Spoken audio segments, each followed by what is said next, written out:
변호사로 방송문화진흥회 이사장을 역임하시고 또 위원정당 해산 국민운동본부의 상임고문이신 고영주 우리 자유민주당 대표님을 모시겠습니다.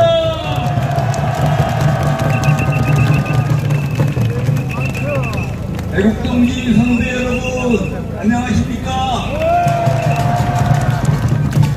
방금 소개받은 고영주 변호사입니다. 바로 앞에서 존경하는 민경호 의원님께서 부정선거와 계엄에 대해서는 충분히 말씀하셨으니 저는 더불어민주당의 실체에 대해서 좀 말씀을 드리겠습니다. 여러분, 이번 탄핵이 윤석열 대통령 개인에 대한 탄핵이 아니고 세대 탄핵이라는 말씀 들어보셨습니까? 세대 탄핵이라는 건 뭐냐면은 지금 우리가 누리고 있는 자유민주 체제를 전복하고 북한과 같은 공산주의, 인민주의 체제로 바꾸려 한다는 뜻입니다. 그런데 더불어민주당이 집권하면은 적화된다, 공산화된다 그러는데 그게 근거가 있는 얘기냐라고 의심하는 분들이 계십니다. 여러분, 제가 2013년도에 문재인은 공산주의자이고 이 사람이 대통령이 되면 대한민국이 적화되는 건 시간 문제다 라고 말했다가 7년 동안 민사, 형사, 행정재판으로 시달린 사실을 알고 계십니까? 그런데 이제 와서 문재인이가 대통령 되면은 공산화된다고 그랬는데 지금 공산화된 게 맞느냐 이렇게 따지는 분이 있습니다. 여러분, 2018년도에 더불어민주당에서 개헌을 하겠다고 그러면서 개헌안을 내놓은 거를 보셨습니까? 그 개헌안은 자유민주주의 헌법을 인민민주주의 헌법으로 바꾸려고 하는 거였습니다. 그런데 그 헌법 개정 시도가 저절로 무산됐습니까? 아니죠. 여기 계신 우리 여러 애국 동지들이 목숨을 걸고 막아서 그게 무산된 겁니다. 그런데 이번에 이재명이나 더불어민주당에서 대통령이 돼서 집권을 하게 되면은 과거 문재인처럼 그렇게 쉽게 무너지지 않을 겁니다. 요거는 무슨 수를 써서라도 인민민주주의 헌법으로 바꾸고 말 것입니다. 왜 그 헌법을 인민민주주의 헌법이라고 그러느냐? 그 헌법에서 제일 중요한 문제가 뭐였습니까? 자유민주주의에서 자유를 빼는 것 아니었습니까? 그러면은 자유가 없는 민주주의는 민주주의 안에 자유민주도 포함되는 거 아니냐? 이렇게 생각하는 분들도 많이 있는데 그렇습니까? 우리 헌법 이론상 자유민주주의가 잘못됐다고 해가지고 민주주의로 바꾸면은 그 민주주의는 자유민주주의가 포함되지 않습니다. 그리고 제가 어떻게 이 사람들 속내를 알았느냐? 여러분, 제가 공안 전문가인 거 알고 계십니까? 저는 북한과 국내 종북 세력들의 실체를 그동안에 쭉 파악하고 있었기 때문에 이 더불어민주당이 자유민주주의에서 자유를 빼고 그냥 민주주의로 바꾸려고 했던 이유를 잘 알고 있습니다. 왜 그러냐? 이거는 북한을 그대로 흉내내서 그런 것입니다. 2010년도에 북한에서는 대남 적화혁명 전략을 민족해방 인민민주주의 혁명 전략이었는데 그거를 갑자기 인민을 빼고 민족해방 민주주의 혁명이라고 바꿨습니다. 그때 저희 공안 전문가들은 왜 갑자기 북한이 대남 적화혁명 전략을 이름을 민족해방 민주주의 혁명으로 바꾸려고 그러느냐 굉장히 궁금하게 생각했었습니다. 그런데 나중에 알고 보니까 저 종북 세력들은 자유민주주의는 가짜 민주주의고 인민민주주의가 진짜 민주주의라고 억지를 씁니다. 그래서 민주주의 하면은 인민민주주의지 부패요 인민민주주의라고 말할 필요가 없다는 겁니다. 민족해방 민주주의 혁명하면 되지 말할 때마다 민족해방. 감사합니다.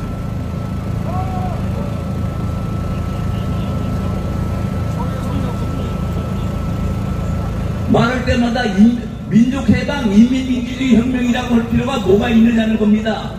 그래서 민주주의라고 그러면은 그게 바로 인민민주주의다. 도를 본따 가지고 국내 종북 세력들이 우리나라 헌법을 자유민주주의에서 그냥 민주주의 헌법으로 바꾸려고 했던 겁니다. 여러분 이해하셨죠? 그런데 우리나라 헌법을 인민민주주의 헌법으로 바꾸려다가 우리 국민들이 저항을 해서, 애국 국민들이 저항을 해서 그걸 못 이뤘으면은 우리나라 헌법이 자유민주주의 헌법인 것을 인정하고 자유민주주의 체제로 집권을 했어야 되는 거 아닙니까? 그런데 헌법 개정은 불발이 됐는데도 불구하고 이들이 어떤 짓을 했느냐?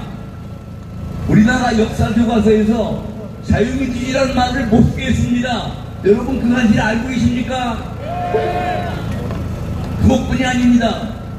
고3 교과서에 윤리와 사상이라는 교과서가 있는데 그 윤리와 사상이라는 교과서에서 국민주권이라는 말을 못 쓰고 인민주권이라고 쓰도록 했습니다.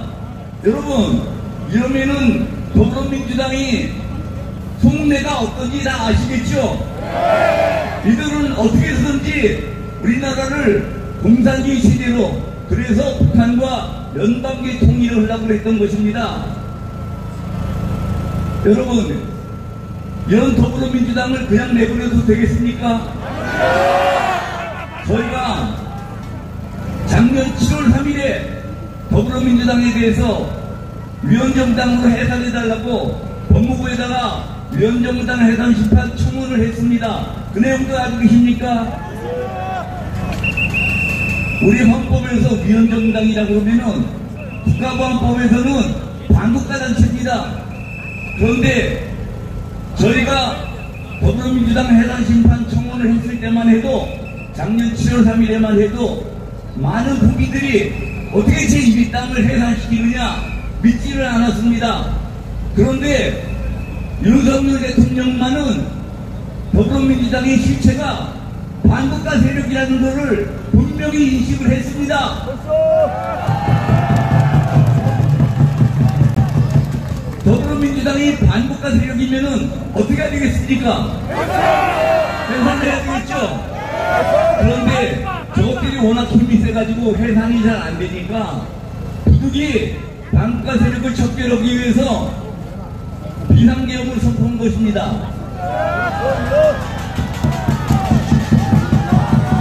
비상계엄을 선포한 게 뭐 잘못된 데가 있습니까? 비상계엄은 우리 헌법상 대통령의 비상대권 중에 하나입니다. 당연히 할 수 있습니다. 국회에서 탄핵을 할 수 있는 권한이 있다 그러면은 대통령은 비상계엄을 선포할 수 있는 권한이 있는 겁니다.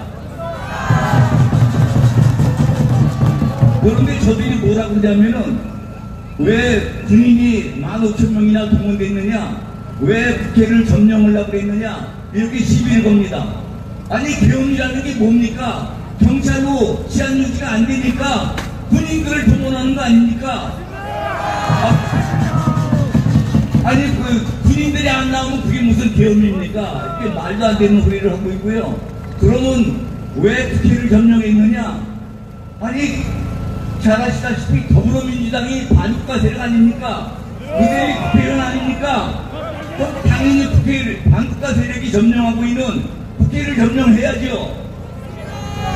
그게 잘 안 됐다고 그래가지고 지금 더불어민주당 이자들이 대통령을 내란죄로 뒤집어 씌워가지고 지금 구속을 헌해 만에 그러는데, 여러분 지금 진행되고 있는 이 사법행정이 이게 맞는 겁니까? 아니죠. 우리나라에서 1990년대부터 그 진지연이 들어보셨습니까? 이태리 공산주의자 그랑시가 주장하는 진지전을 우리 좌익 세력들이 받아들여가지고 열심히 진지를 구축한 결과 여러분들이 지금 보시는 바와 같이 언론계, 사법계, 뭐 행정, 입법부 전부 지금 좌익들이 중간에 틀어지고 있습니다.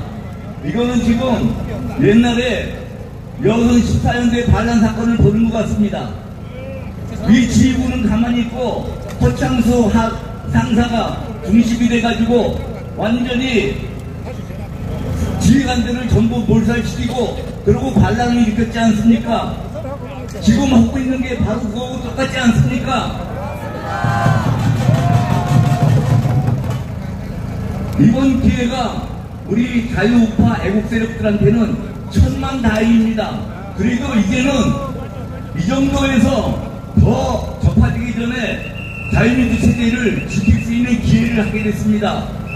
윤석열 대통령이 비상계엄을 선포해준 덕분에 좌익 세력들이 전모가 드러났고 이제 우리가 저들을 파악할 수 있게 됐습니다.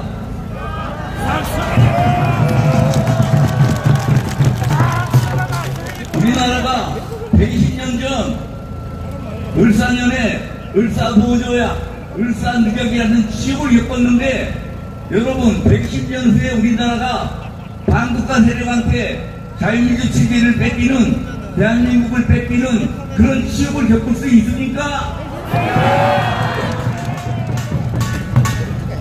이제 보수의 성지고 애국의 성지인 대구에 내려와서 이렇게 여러분들 뵙고 말씀드릴 게 있게 돼서 너무나 기쁘고 영광스럽습니다.